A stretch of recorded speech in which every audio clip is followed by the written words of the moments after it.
马可福音第16章。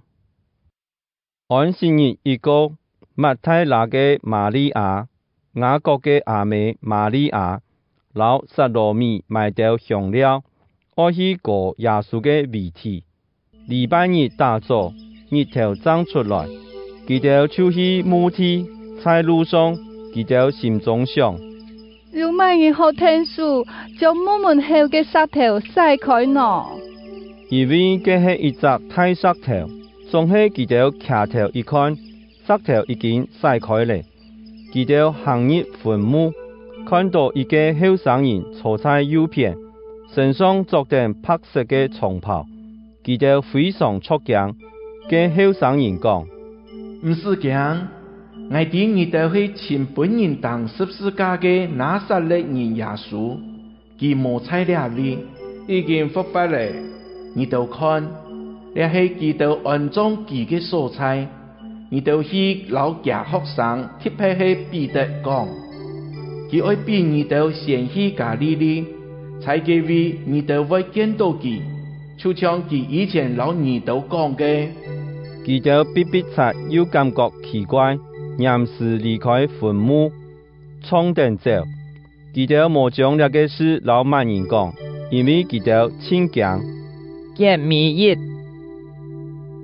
佢哋夫人家去見彼得，老佢嘅朋友，將所聽到嘅全部老佢哋講。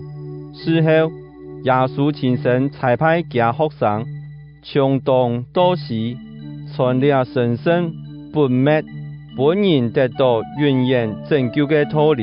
阿門。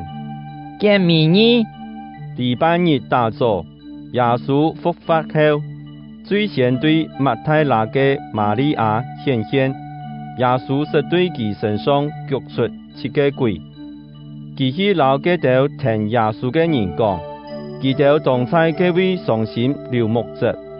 佢哋聽到耶穌復活，老瑪利亞已經看到佢嘅消息，總係無人相信。這事以後，耶穌用另外一種方式對兩個愛去鄉下嘅學生顯現，這兩下都轉來留其他嘅學生講，佢哋還係唔信。最後，11個學生坐定食飯嘅時，耶穌對佢哋顯現，佢責備佢哋，因為佢哋唔但止冇信心，又硬頸。唔信佢復活後看到佢嘅人所見證嘅，佢對佢哋講：你哋愛去普天下對全人類傳福音，信要接受洗禮嘅天作得救，唔信嘅為受天罪。